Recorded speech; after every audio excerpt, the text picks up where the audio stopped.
Buenos días, buenas tardes o buenas noches, dependiendo la hora en la que estén viendo este video.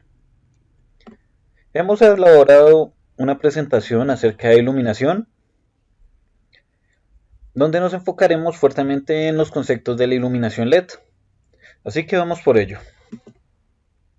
La luz de tus espacios debe reflejar la experiencia de tu trabajo, debe potenciar el diseño y desempeño del espacio, para brindar la mejor experiencia a tus clientes. Axel de Castillo. Si nos montamos y nos remontamos un poco a través de la historia acerca de la iluminación, pues vamos a tener que comenzar con esta era, donde nos daremos cuenta que estos personajes que vemos aquí no compraban iluminación, por lo cual se extinguieron. Entonces, comenzamos hablando de las velas. Las velas fueron como nuestro principal fuente de luz desde algunos años antes atrás de Cristo, básicamente desde el siglo XIII a XIV antes de Cristo, las cuales fueron inventadas inicialmente por los egipcios. Ellos las elaboraban principalmente con ramas y con sebo de cordero y de otros animales. Pero ya para el siglo XVIII las personas comenzaron a iluminar sus noches con velas más luminosas, con una mayor eficiencia y sin este tipo de olores desagradables que producían las velas tradicionales, lo cual fue un gran avance. Principalmente las elaboraban de esperma de ballena. Estas son unas bonitas lámparas de queroseno. Y las lámparas de queroseno se remontan a la época en la que empezó a usarse comercialmente el petróleo. Estamos hablando del año 1859. Estas lámparas eran las que iluminaban nuestras noches en esas épocas. Pero después de ello comenzó a surgir una guerra comercial entre la iluminación eléctrica, gracias a que este señor Thomas Alva Edison patentó el 27 de enero del año 1880 la bombilla incandescente eléctrica. Y como todos sabemos, ya no iluminamos nuestras noches entonces con lámparas de queroseno, lo cual significa que la luz eléctrica le ganó al queroseno. Pero entonces ahora comencemos a hablar de cómo fue evolucionando esta iluminación eléctrica. Nos vamos a encontrar que para el año de 1934 se desarrolló la lámpara fluorescente en los Estados Unidos. Esta ofrecía una fuente de bajo consumo de electricidad con una gran variedad de colores, lo cual fue una gran ventaja realmente para su época. Después de ello también tuvo que evolucionar y comenzamos a concebir las luminarias que llamamos compacto fluorescentes. En el año 1976 fue el ingeniero Edward Bernays de la empresa norteamericana General Electric quien creó una lámpara fluorescente compuesta por un tubo de vidrio alargado y de reducido diámetro que dobló en forma de espiral para reducir sus dimensiones, lo que conocemos como CFL, que es compacto fluorescente. Y ahora la más de todas y hasta ahora nuestra ganadora, el LED. Tiene una historia muy particular. A comienzos de los años 60 del siglo pasado, Nick Hoyland, considerado como el padre del LED moderno, inventó en 1962 el primer LED que emitía luz visible. Mucho antes se habían desarrollado algunos que producían eran luces infrarrojas. En el año 1996 aparecieron los LED de luz blanca y a finales de los años 90 los focos LED ya comenzaban a reemplazar fuentes en aplicaciones que requerían las luces de color. Bien, tengamos una pequeña reflexión antes de continuar con nuestra pequeña charla y continuamos. Entonces les voy a compartir una pequeña frase que encontramos por acá. El desconocimiento nos lleva a tomar malas decisiones. Las malas decisiones conllevan a la inconformidad de nuestros clientes. La inconformidad de nuestros clientes nos llevará al final de nuestras empresas. Es más fácil optar por buenas decisiones que sean asertivas y provengan de la experiencia y el conocimiento. Cuán mágico resulta ser que nuestros clientes vivan una verdadera experiencia. Otra frase de Axel de Castillo. Bien, ahora sí quisiera presentarme. Mi nombre es Axel David Castillo, soy Key Account Manager de la compañía W Global. Como se darán cuenta, hacemos parte de la representación comercial de Lutron y tenemos presencia en Colombia, Ecuador y Venezuela. Les comparto también mi número móvil, es 300-316-5054. Este móvil es de Colombia y yo me encuentro ubicado en la ciudad de Bogotá. Entonces, continuamos con nuestra presentación. Vamos a ver cuáles son las partes y los elementos fundamentales que constituyen la iluminación LED. Bien, en primer lugar nos vamos a encontrar que necesitamos un chip LED para construir nuestras bombillas tradicionales. Necesitamos un driver o una fuente de alimentación para alimentar este chip LED. Una placa base donde se constituya toda nuestra electrónica. Un sistema de gestión de disipación de calor de las luminarias. Y una óptica de la luminaria. Vamos a empezar a ver cada uno de estos componentes y vamos así a ir resolviendo algunas dudas. Inicialmente vamos a encontrar que lo que constituye principalmente a la iluminación es el chiplet. Y tiene una constitución bastante importante dentro de nuestras luminarias, ya que la durabilidad de la luminaria, el consumo energético, la calidad de la luz, en intensidad o color pueden ser afectados negativamente si el chip de la luminaria no da la talla y no es de la calidad adecuada. Entonces, nos vamos a dar cuenta que también existen una gran variedad de LEDs, dentro de los cuales vamos a resaltar el LED COP inicialmente. Son los que tienen esta forma y en forma de bombillo vienen con esta presentación. Las siglas COP corresponden a la palabra chip on board, que significa chip en placa, y no es más que un conjunto de LEDs agrupados en serie y o paralelo dentro del mismo encapsulado. Tienen ciertas características dentro de las cuales vamos a resaltar que su ángulo de apertura solamente se puede conceder hasta 160 grados. Se conforman de múltiples LED concentrados en un módulo de iluminación recubierta de silicón. A diferencia de los LED SMD que vamos a ver a continuación, los chip COP no se pueden utilizar para crear bombillas o luces que cambien de color porque llevan solo dos conectores o contactos y un circuito. Sus costos de fabricación son menores que los LEDs SMD, alrededor de un 20% menos. Emiten una luz multidireccional y no causan deslumbramiento. Ahora sí veremos entonces los LED SMD. Son los que tradicionalmente vemos con esta forma y en una presentación de bombilla se vería de esta manera. Las siglas SMD significan Surface Mount Device, lo cual traducido al castellano significaría dispositivo de montaje superficial. Se refiere a la forma en la que van instalados los LED. Dentro de sus características encontramos su uso que es más adecuado para instalaciones en espacios menos exigentes, de estilo doméstico, pasillos o cuando se necesita una luz moderada. Su ángulo de apertura es de hasta 360 grados, ya que los LED pueden distribuirse por toda parte, por toda la estructura de la luminaria, por lo cual puede llegar a constituir un ángulo de 360 grados sin ningún problema. Al no incluir filamentos, son muy resistentes a los golpes y movimientos. Si un LED está dañado, hay un dispositivo que hace que el resto funcione sin problemas. Una desventaja es que no están realmente diseñados para estar encendidos de manera continua, por lo que podrían generar más calor y afectar su rendimiento. Obviamente también vamos a encontrar que existen varios tipos de chip LED. Básicamente encontraremos que existen referencias como SMD5050 y SMD3528.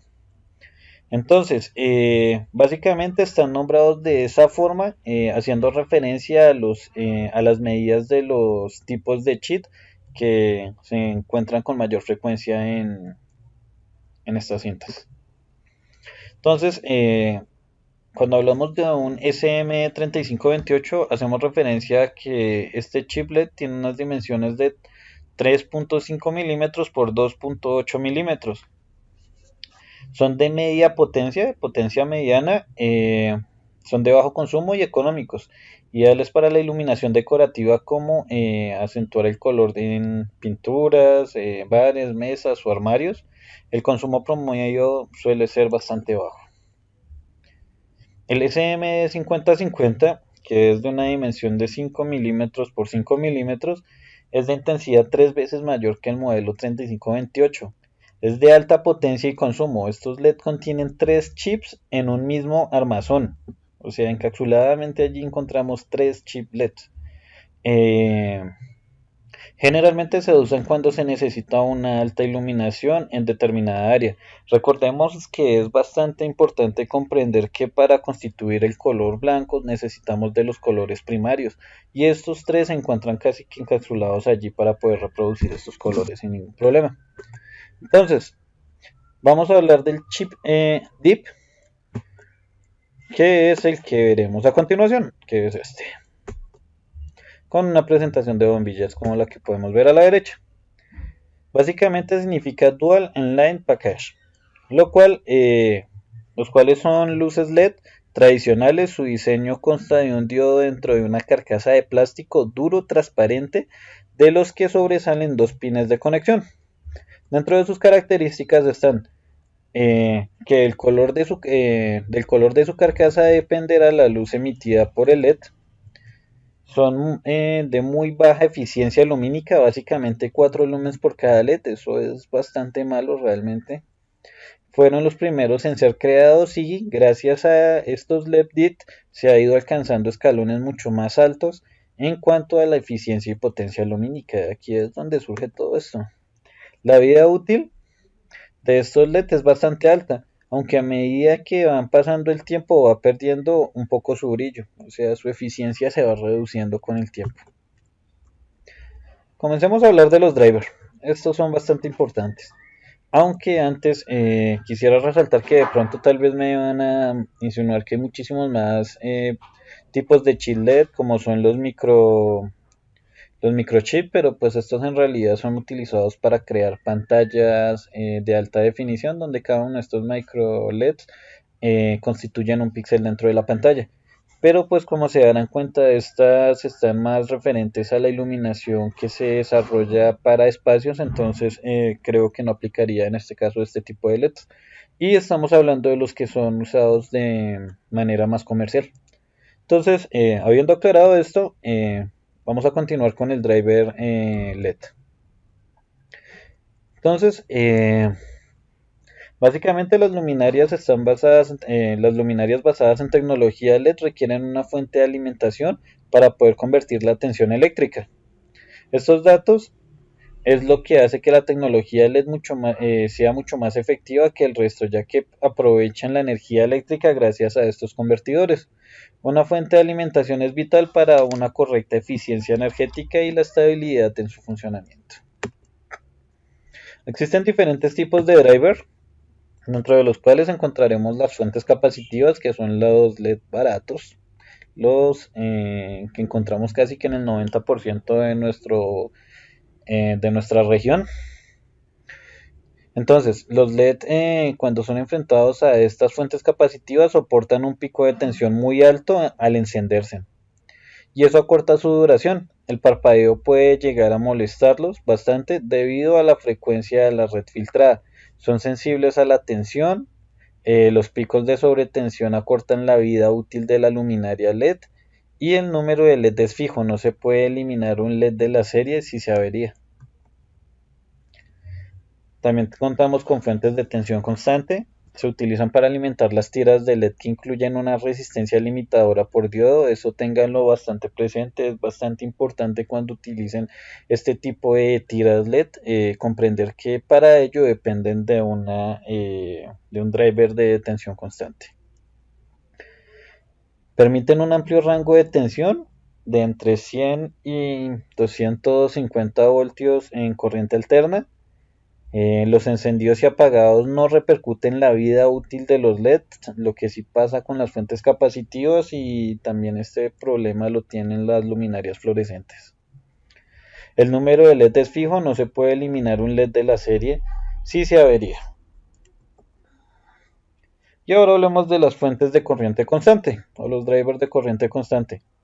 Estos permiten un amplio rango de tensión de entre 100 y 250 voltios en corriente alterna. Se pueden modificar el número de los LED de la serie dentro de unos límites.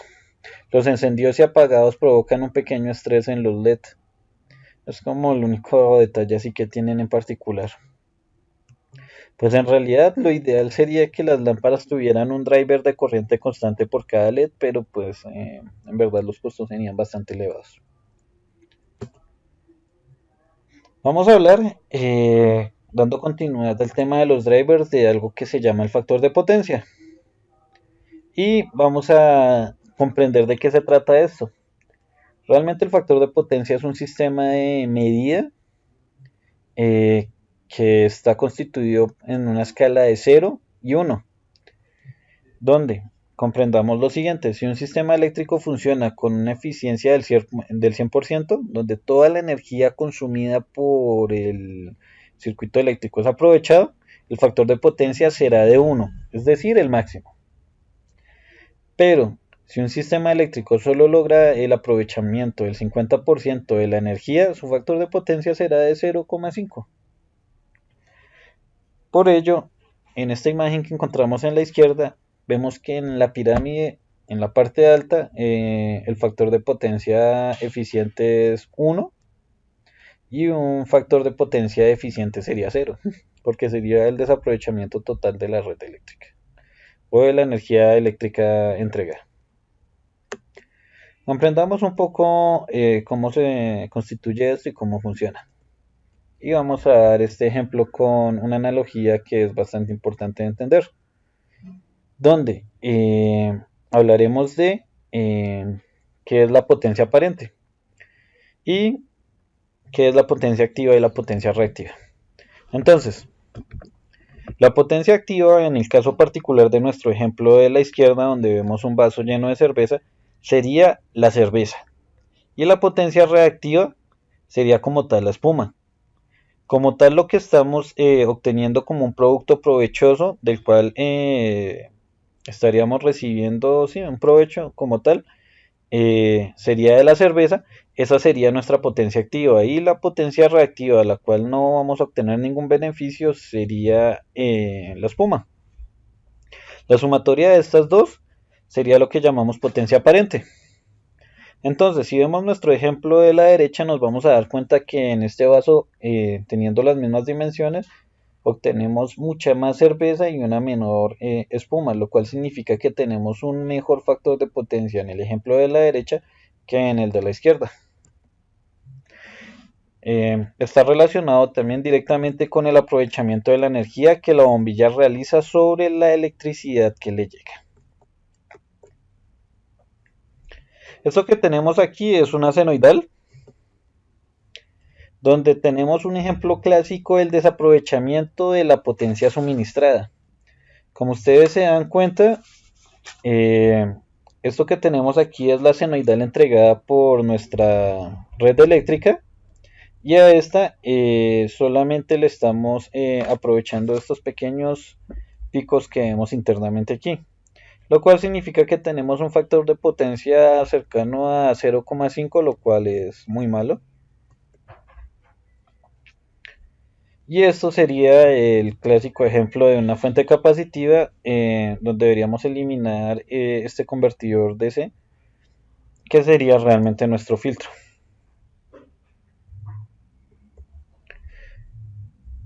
es importante tener en cuenta que estos deficientes factores de potencia en la red eléctrica producen armónicos, y los armónicos de alta frecuencia pueden dañar a otros equipos conectados a nuestra red. Vamos a continuar.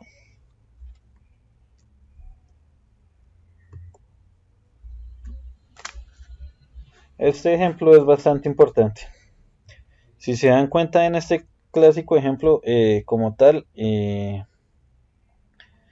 teniendo referencia a lo que está siendo consumido y lo que está pasando con la red eléctrica, pues no siempre la corriente tiende a ser senoidal, lo cual tiene ciertas desventajas.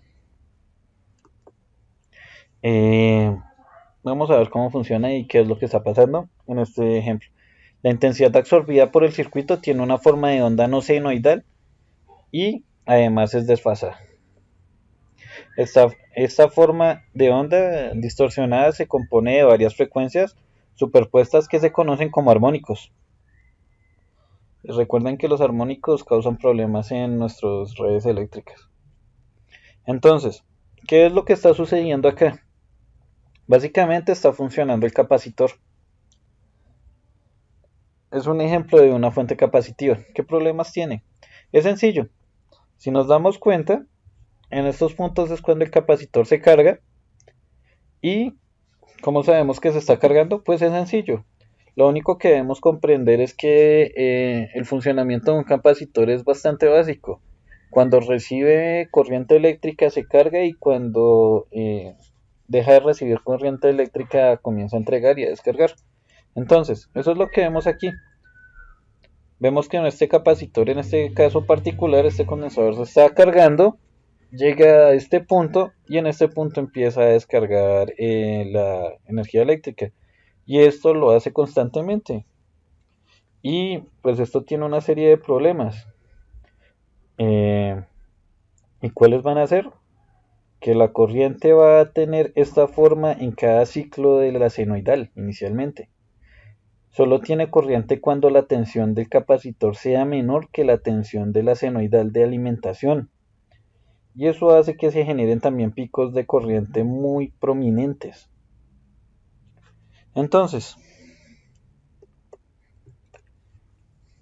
si nos damos cuenta en este ejemplo, acá no tenemos un filtro para factores de potencia, para factores de potencia en este ejemplo de la izquierda, pero en este ejemplo de la derecha ya estamos involucrando en el driver un filtro para el factor de potencia. Entonces continuamos. Los armónicos son un efecto indeseado porque son corrientes parásitas que no podemos aprovechar, pero circulan igualmente por los conductores, provocando recalentamientos e interferencias. Cuanto menor sea el factor de potencia, más se desaprovecha la energía, normalmente en forma de calor, que además provoca el deterioro de los materiales y un posible mal funcionamiento del sistema. Entonces, cuando queremos comenzar a corregir estos problemas dentro de la senoidal, debemos recurrir a fuentes elevadoras de tensión para que la tensión de entrada se pueda elevar por arriba de la tensión de la carga del capacitor. Y en lugar de tener solo un pico, tenemos varios picos divididos en la medida de la senoidal, mediante obviamente el filtrado y mejoramiento del factor de potencia. Entonces, si se dan cuenta, en este punto tenemos esos picos que se van generando dentro de la senoidal y se va generando una media aquí. Cuando elevamos esos picos, vamos a constituir una senoidal mucho más prolongada, lo cual nos va a causar un menor factor de potencia ineficiente dentro de la red eléctrica. Y al final del día lo importante es que nuestra senoidal se vea un poco mejor realmente, que se vea de esta manera y no que se vea de esta manera, y de esta que tenemos aquí a la derecha de este. Bien, continuando, vamos a adelantar nuevamente esta presentación. Un buen factor de potencia nos garantiza una bombilla más eficiente y con mayor vida útil y por lo tanto más rentable para nuestros proyectos. ¿Qué significa eso? Que no tenemos que ir cada 3 meses a cambiar bombillos a nuestros proyectos de nuestros clientes. Bien, tengan en cuenta algo que es bastante importante y es que un mal factor de potencia no solamente afecta negativamente el aprovechamiento de la energía, sino que también acelera el deterioro de los materiales y puede hacer que el sistema se estropee más rápido. Por eso vemos a este muñequito aquí todo estresado. También tengan esto presente, es bastante importante. Si ustedes quieren certificar sus proyectos con RETIE, deben tener en cuenta que en el artículo 10, ahí donde se hablan acerca de los requerimientos generales de las instalaciones eléctricas, en la 10.1, diseño de instalaciones eléctricas, nos hacen énfasis en lo siguiente, y es que debemos contar con nuestros proyectos con el análisis y cuadros de cargas iniciales y futuras, incluyendo análisis de factor de potencia y armónicos, que es la distorsión armónica total. Y si ustedes están comprando bombillas de un bajo costo, estas no cuentan con esa información. Y si tienen esa información, tengan 100% seguro que esa información no es verídica, por lo cual están incumpliendo con el RETIE. Esto aplica únicamente para Colombia, en nuestros casos particulares. ¿Y cuáles son las consecuencias de los incumplimientos de las normas? Pues acá hay un caso muy particular en el cual les hago como una connotación, es un recorte de una noticia que encontré, en la cual hablan de los reglamentos técnicos y dice lo siguiente. Superindustria impuso sanciones pecuniarias e impartió órdenes administrativas a las sociedades COA Colombia, Almacenes JR y de World Bar al importar, distribuir y comercializar bombillas LED sin certificado de conformidad.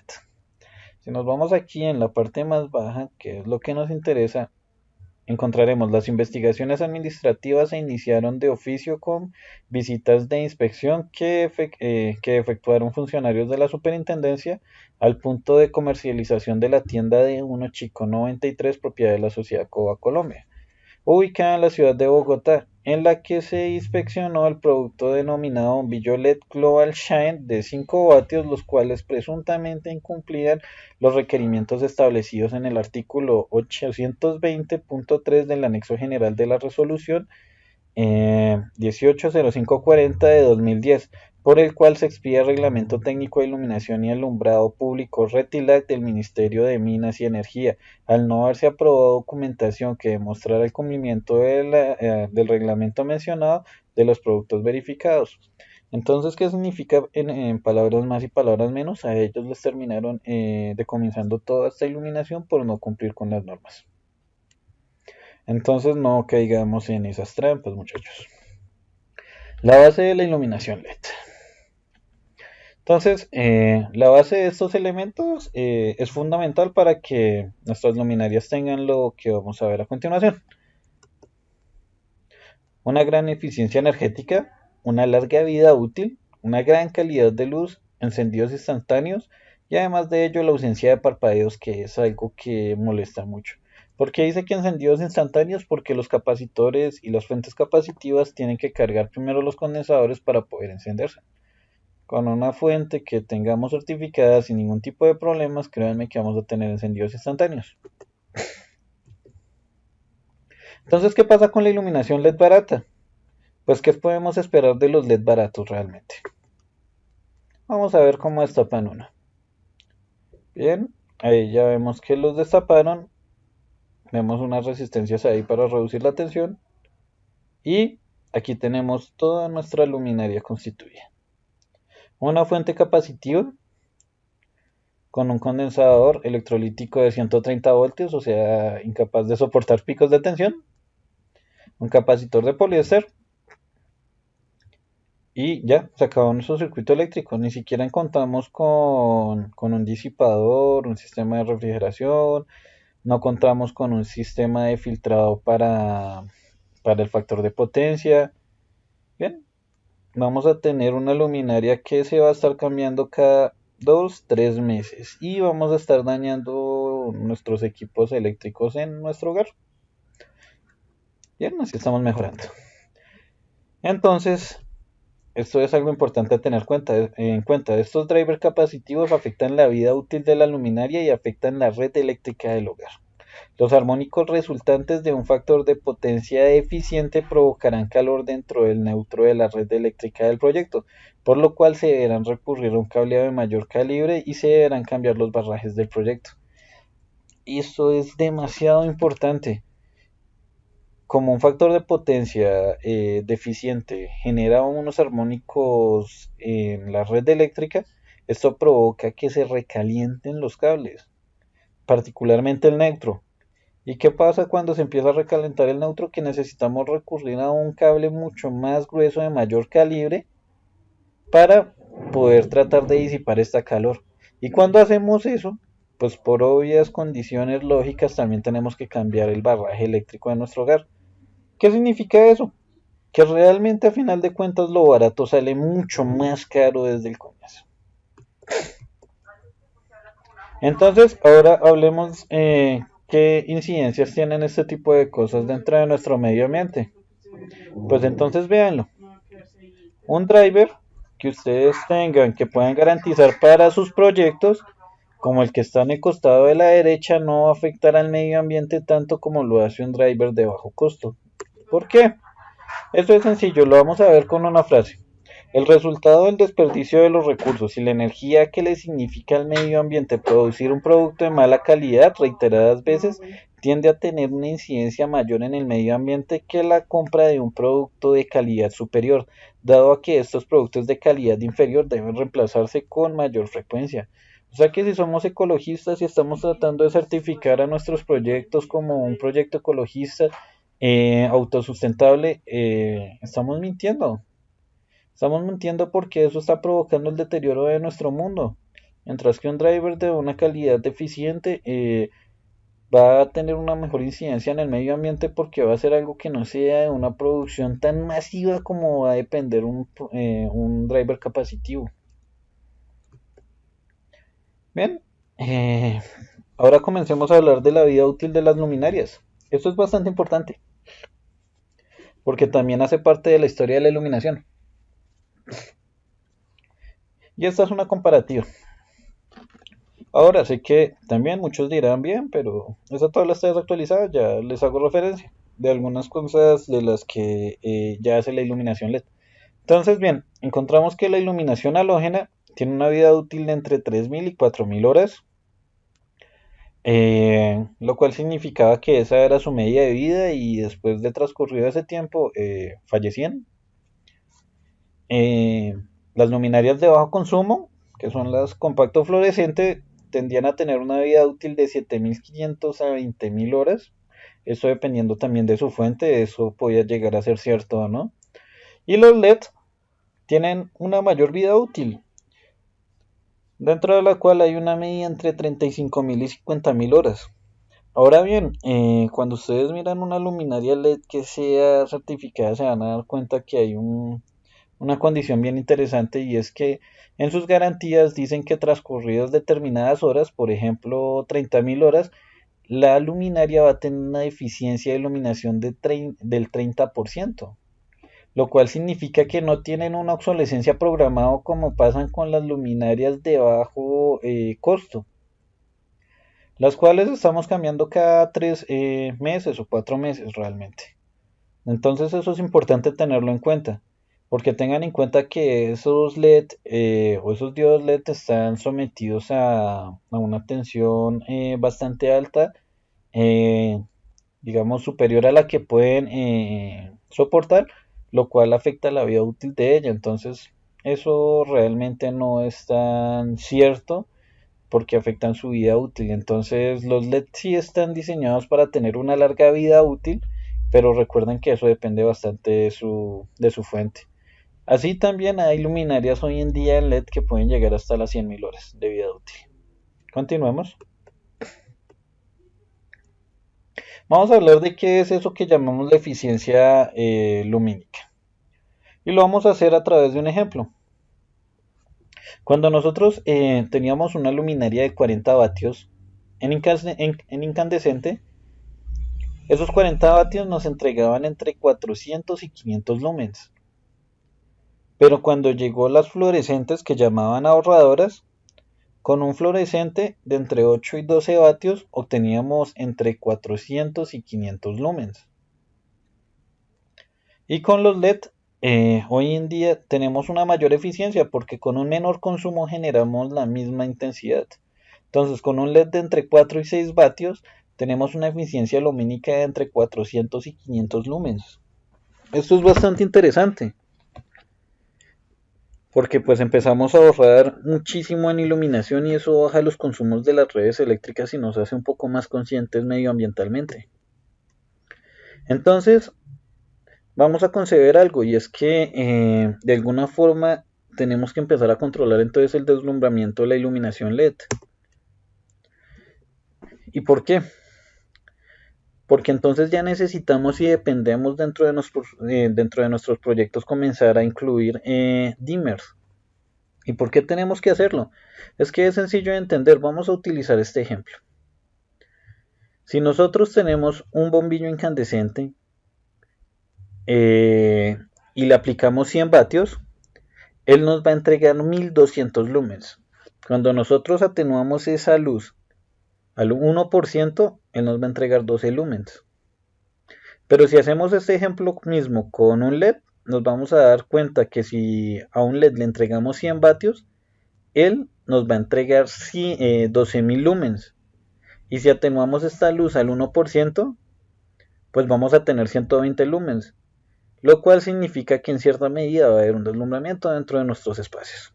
Y es mucho más importante comprender que ahora la iluminación tiene que atenuarse muchísimo más, porque en realidad ahora los LED con un vatio entregan muchísima más iluminación que antes. Inicialmente con un vatio entregaban más o menos, pues como se dieron cuenta, más o menos entregarán 120 lumens, pero fueron evolucionando, ya hay luminarias LED que con un vatio entregan fácilmente 250 lumens, tienen un mayor costo, es cierto, pero tienen una mayor eficiencia. Y hace poco encontramos compañías como Eaton, las cuales ya lograron tener un chispazo de vida, donde con un vatio logran tener luminarias que entregan fácilmente 320 lumens. Entonces, esta tecnología va avanzando y es muy importante tener presente que es necesario comenzar a atenuar la iluminación. Para lo cual, compañías como Lutron trabajan en realizar drivers de tensión constante y drivers de corriente constante, dentro de los cuales encontramos un gran desarrollo e innovación que tienen ellos y es que permiten atenuar la iluminación eficientemente al 0,1%. Eso es bastante, realmente es bastante. Y es bastante importante tener esto presente porque también de eso va a depender el precio de un driver. Hago una aclaración, todas las luminarias LED, todos los chip LED que existen en el mundo, cualquier chip LED que ustedes tengan es atenuable. ¿De qué depende que lo podamos atenuar o no? Es sencillo. Eso depende únicamente del driver. Para que lo podamos atenuar, el driver debe ser dimerizable. Si no es dimerizable, por obvias razones, al tratar de atenuarlo, comenzará a fliquear o a parpadear la iluminación, lo cual es un resultado que resulta ser desagradable en los proyectos y es algo que no recomiendo hacer. Veamos qué ventajas tienen este tipo de drivers. Pues trabajan con un voltaje constante. En el año 2016 fueron los ganadores del premio a la innovación de productos SL de arquitectura. Eh, Se logró obtener una hermosa atenuación arquitectónica sin parpadeos al 100% y al 0,1 con SOT-on y Fake to Black, lo cual significa que genera una rampa de atenuación sin escalonamientos. ¿Qué es eso? Que la luz va a bajar suavemente sin afectar ni dañar nuestros espacios, ni perturbar nuestra experiencia dentro de los mismos. Tengan en cuenta que El precio de un driver va a depender, si es atenuable, va a depender de su eficiencia de atenuación. ¿Qué significa eso? Que si ustedes compran un driver barato que sea atenuable, seguramente va a atenuar eficientemente hasta el 25%. Entonces, cuando llega al 25%, ustedes van a percibir que la iluminación, digamos, todavía tiene una atenuación efectiva, pero si la tratamos de bajar de ese 25, la iluminación va a tener dos posibles conductas: o va a comenzar a parpadear la luz o se va a apagar la luminaria, lo cual termina siendo una experiencia desagradable. Entonces, lograr que un driver atenúe y mantenga la corriente constante al 0,1% significa que es un trabajo de ingeniería bastante arduo, y lo cual ha implicado un gran desarrollo. Estas terminales también cuentan con control contra errores de hasta 277 voltios, lo cual nos garantiza que nuestros proyectos no van a tener problema. La memoria no volátil restaura todos los ajustes después de un corte de energía. Esto es muy chévere porque si se llega a ir la luz y volver, eh, nuestro driver vuelve a su último estado sin ningún problema. El control de microprocesador de precisión y la gestión térmica integral brindan ahorros de energía y prolongan la vida útil. Recuerden que ese factor es bastante importante tenerlo en cuenta. Y es que es claro y es sencillo. Toda la carcasa del driver es totalmente metálica. Entonces tienen una disipación bastante interesante. Eh, Obviamente van a prolongar bastante la vida útil de las luminarias porque pueden tener una calificación de hasta 50.000 horas sin ningún problema. Recuerden que los drivers constituyen la vida útil de los LEDs también.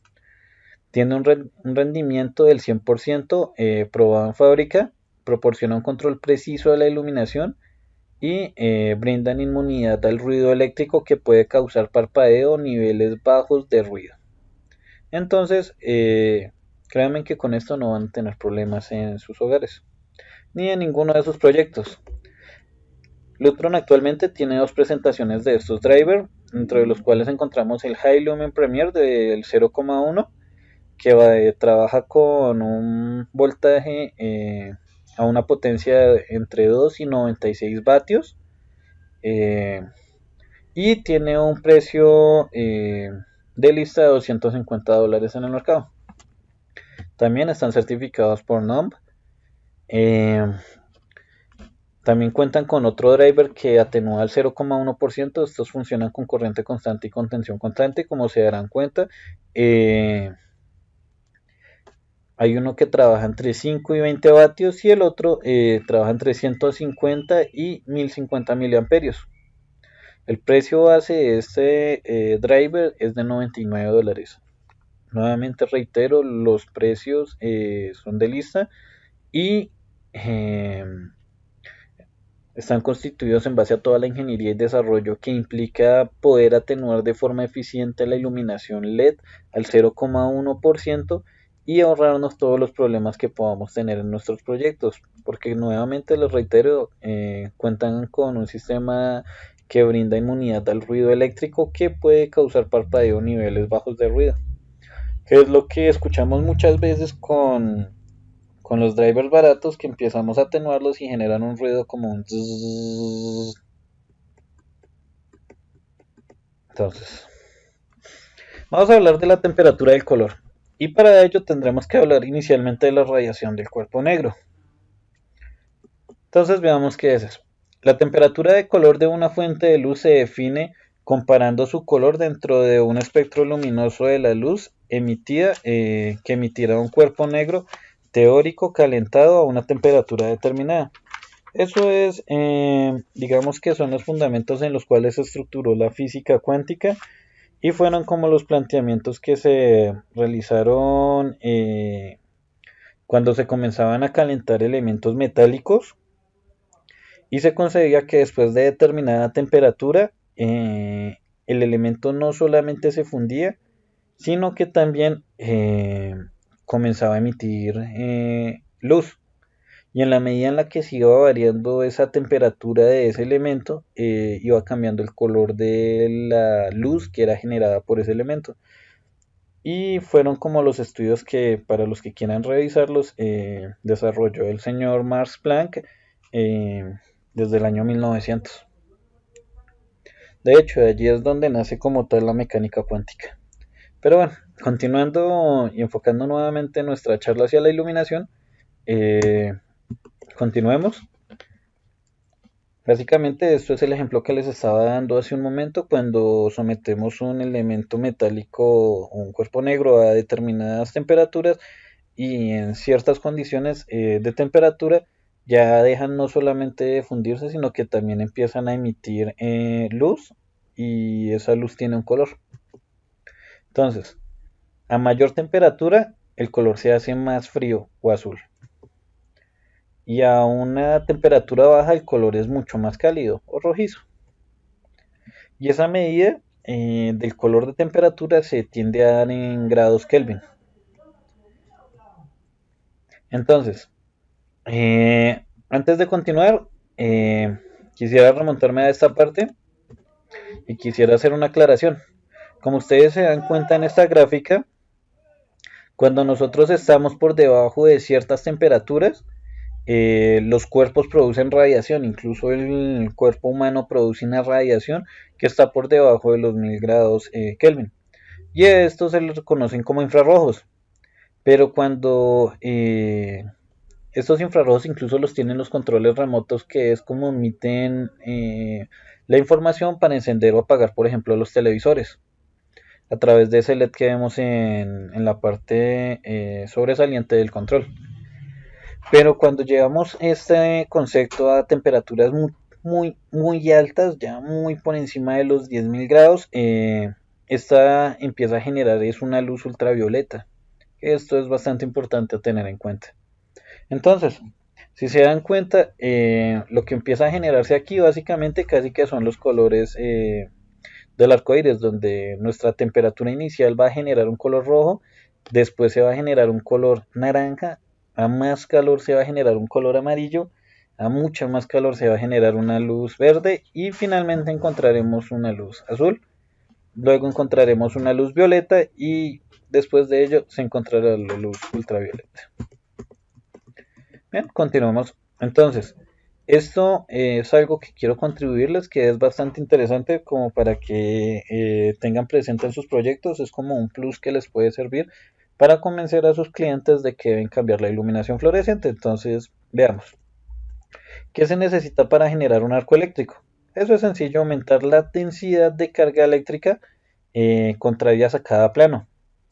Reducir la distancia entre los planos eléctricos cargados. Básicamente así funciona un rayo. ¿Y cómo funciona un tubo fluorescente? Funciona básicamente con ese mismo principio. Si ustedes se dan cuenta, lo único que encontramos en un tubo fluorescente internamente son básicamente algunos gases, como son el neón y demás.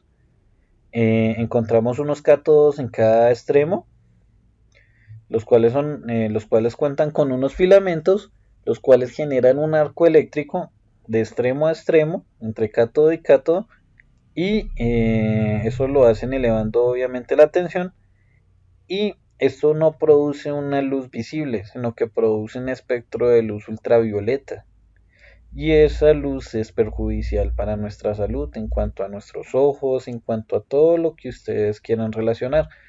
Entonces, eh, porque es un plus, es bastante interesante porque ustedes van a notar que obviamente ustedes me van a decir, bueno, pero nosotros vemos luz finalmente cuando tenemos un tubo fluorescente, eso es correcto. Lo que sucede es que a estos tubos les hacen un recubrimiento en fósforo para que ese espectro de luz ultravioleta se convierta en un espectro de luz visible, pero no siempre esos recubrimientos de fósforo son los más eficientes. Por eso es que muchas veces encontramos que hay algunas luminarias o unos tubos fluorescentes de cualquier tipo de formato, T5, T8, los cuales tienen unas manchas negras. Y esas manchas negras particularmente lo que sucede es que tienen un recubrimiento pésimo de fósforo, por lo cual esa radiación de la luz ultravioleta tiende a quemar los tubos en esos puntos y pues ¿qué va a pasar después? Que se van a dañar nuestra visión. se verá afectada también. Funciona de la misma manera con una frecuencia 20 kHz. Bien, pero nuestra conversación es acerca de la temperatura del color y iluminación LED. Entonces, una vez claro ese concepto, creo que ya vamos a comprender mucho mejor esta gráfica. Y nos vamos a dar cuenta que una luminaria de 1000 grados Kelvin tiende a tener una luz muy cálida, muy roja. Y en la medida en que vamos aumentando esta temperatura de color, vamos a tener una luz mucho más fría. Muchas veces utilizamos en los proyectos la iluminación a 4100 grados Kelvin porque resulta ser una luz neutra. Pero ya vamos a ver otros conceptos más adelante. Esta iluminación debe estar constituida para crear un ambiente perfecto. Y aquí es donde quisiera hablar de la luz circadiana y comprender un poco más a fondo cuál es la importancia de la temperatura del color dentro de nuestros espacios y dentro de nuestros proyectos. Es muy sencillo, si ustedes se dan cuenta, este es el ciclo del día a día del sol. Y es muy fácil de comprender. Cuando está amaneciendo y es muy temprano, casi que cerca de las 11 de la mañana, nos vamos a dar cuenta que la luz es muy blanca producida por el sol. Y es demasiado intensa. Además, y en la medida en la que ésta se va atardeciendo, tiende a tornarse más cálida, pero no solamente más cálida, sino más tenue. Y esto tiene un efecto muy interesante dentro de los seres humanos porque nosotros somos seres fototrópicos. ¿Y qué es lo que sucede? Pues que afecta y tiene como una incidencia dentro de ciertos procesos de nuestro cerebro. Entonces, ¿qué sucede? Cuando somos expuestos a luz blanca o luz fría, con, con una gran incidencia y una gran intensidad, el cerebro empieza a segregar algo que se llama cortisol. Y el cortisol es el responsable de generar estrés en el cerebro, lo cual nos genera un estado de actividad y nos pone muy activos. Pero pasa un efecto muy contrario cuando nosotros somos expuestos a luz cálida. Y entre más cálida y tenue tiende a tener un efecto en nuestro cerebro, el cual genera melatonina, el cual nos relaja. Por ello, hago referencia de que somos animales fototrópicos. Y ese es el problema que encontramos en muchísimos proyectos donde las personas, sobre todo en las oficinas, tienden a quejarse de que les duele la cabeza, tienen migraña y que tienen bastantes problemas y fatiga visual por haber estado expuesta a una iluminación muy blanca, muy intensa sobre sus puestos de trabajo.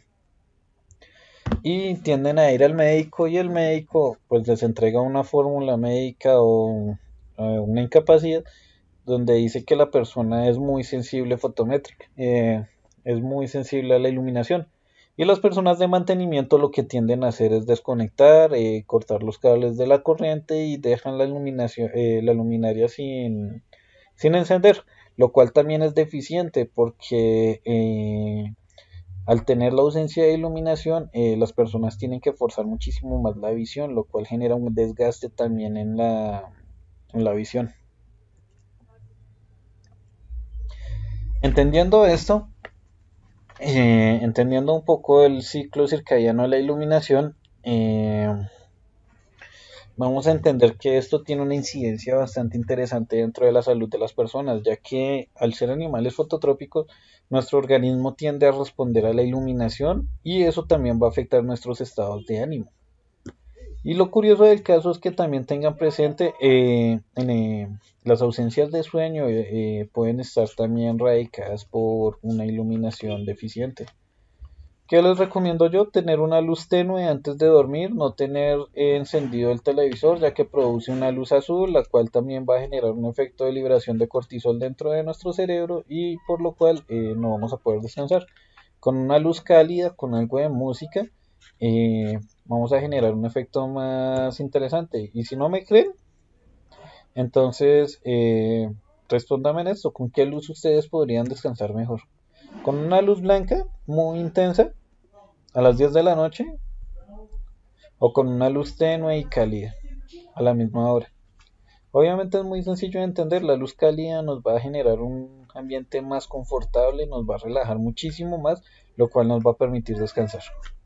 Entonces, eh, digamos que también es importante entender que el organismo tiene un ciclo de reposición del cuerpo durante el sueño, en el cual nuestro organismo empieza a regenerarse en las horas de sueño. Es importante esto, e incluso hoy en día muchas empresas ya se dieron cuenta de ello. Por ejemplo, esto es un recorte de Avianca. Veamos qué dice. Estas aeronaves están dotadas con un nuevo sistema de iluminación que permite ambientar las distintas etapas del vuelo jugando con diferentes colores e intensidades. De esta manera se brinda mayor descanso y comodidad a los viajeros. Y es que es interesante, es muy interesante comprender qué es lo que pasa aquí.